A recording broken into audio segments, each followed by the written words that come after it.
Hey, this is Simba. Simba, say hi to the camera. Simba, say hi to the camera. Simba, say hi to the camera.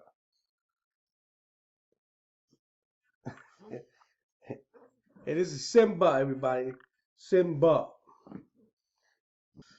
So hey, everybody, this is Sid Hameed with Brickfront Properties and Construction. Today's the 19th of March. It's basically day 4 of this whole coronavirus here in the Washington, D.C., Maryland area. And as you can see my screen, man, this thing is growing. It's expanding. It's growing. You know, it's actually getting scary. And I'm watching all the data in the marketplace. I'm reading the articles, see what's going on with the cases. But this thing is spreading, and it's spreading fast. I was in D.C. today, taking care of some things, but I had my mask on, I had my gloves, I had my, my shades. I was careful down there, and I only needed to talk to the people I needed to get through. But yeah, this is getting 10,000 cases in New York alone. Oh my God.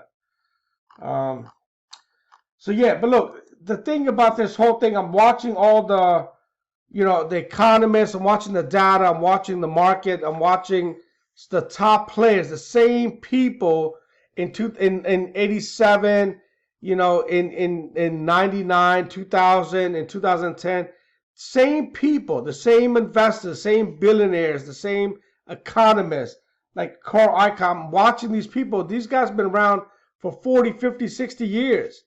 And they're billionaires. So they're watching the market, they're watching the trends, and they're making decisions based on historics and models, right? Historic and models. The thing about this whole coronavirus, we don't have any models.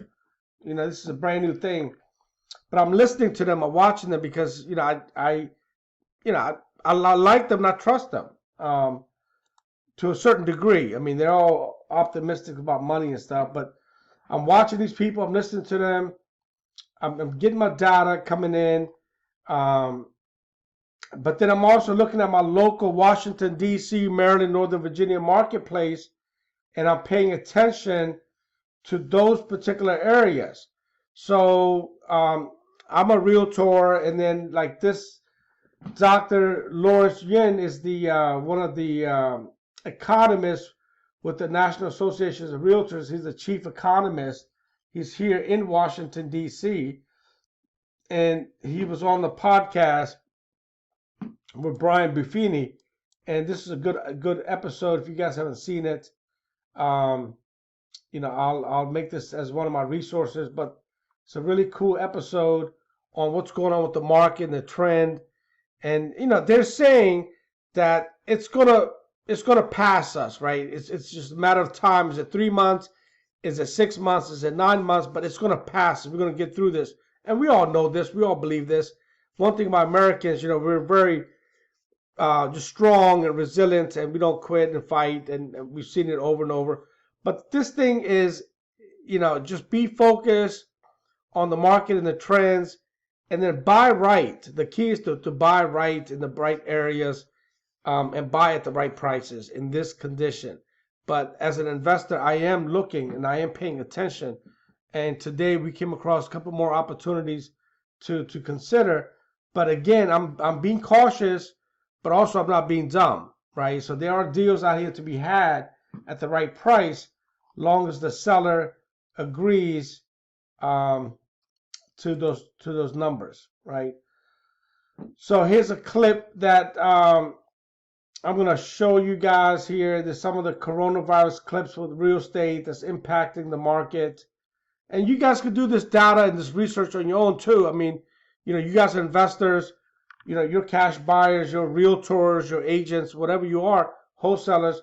But pay attention to the data. It's out there. It's free, right? The more you know, the better you could position yourself, and the better you could speak with confidence, and just be aware. Just be aware of what the hell's going on, in your local marketplace. If it's New York, if it's D.C., if it's California, if it's Florida, be aware of what's going on with your local marketplace.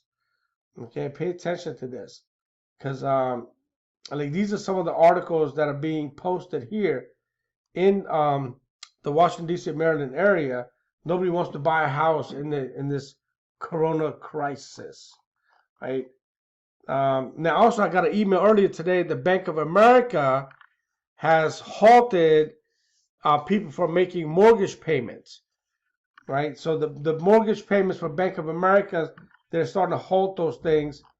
And then Domino's, wants to hire 10,000 more people because everybody's at home, right? Everybody's stuck at home. So watch these trends. Pay attention to the data. And there are places to make money in this market, but you got to make your own risk and reward, right? What is your own risk and reward? Your own risk appetite. Everybody's risk appetite is different. My risk appetite might be here, where somebody else's might be here or here. So what is your risk appetite? And then look at that and pay attention to it. And then set a price in terms of what you want to buy. So we're going to play a small video here. That's very local here, but a big deal. The Manhattan real estate market is slowing in a big way now. It's being hit by a double whammy of the coronavirus and the market sell-off. Robert Frank joins us with more on that. Robert. Well, it is local for now, but it does have bigger ramifications. Virus fears hitting both buyers and sellers in New York City, which of course was already suffering a decline in its real estate market. There were 44 open houses last week that were completely empty. Not a single person showed up. That represented 13% of all open houses. Average attendance at open houses was down 27%. That's according to data from Fritz Freegan at Halstead. Now, listen, this is not just happening in New York. This is happening across in Florida, in California, in D.C., in Maryland. Open houses, people aren't coming to open houses. And a lot of the sellers have shut down their homes. They withdrew their properties. They don't want people just walking through their properties that may be contaminated. So this is happening all across. Seeing if buyers see that values of real estate will further depreciate because of the virus and financial instability, they will postpone decisions to buy. Meanwhile, on the seller side, you have sellers reluctant to put their apartments up for sale, and some are even pulling their listings right now because they don't want strangers touring their apartments. Now, March is always the strongest month of the year for listings in New York City. Last year, listings grew 9% between the start of the year and mid-March. This year, during that same period, they're barely up 2%. Now, Manhattan real estate. That's a 7% decrease. So that's the beginning of the recession right there. Compared to year over year. Has seen 8 quarters of declines due, as we've talked a lot about, the oversupply of new development, those SALT tax changes in 2018, and a decline in foreign buyers. And the broader importance of this is not just that New York is the largest real estate market in the country with $20 billion in sales a year, but it's the credit problem, because a lot of these new developments were highly leveraged with loans. They were already sort of on the brink of default leading into this. If you get 1 or 2 quarters of slow or no sales, a lot of these buildings could go into default. They're taken over by lenders, and then you have a bigger credit problem. Okay, so Robert, that's the important point of the story. We set it up, and I probably did you a disservice by saying it's local, but extrapolate that out. Again, not to be in the glass half empty category, but to the extent that people are trying to manage risk today. Right. So you've got about 9,000 new condo units that are now unsold in New York. That's about an 8 or 9 year supply. And there are a lot of these buildings. There are already a couple big projects that have been put in default and quietly turned back over to the lenders.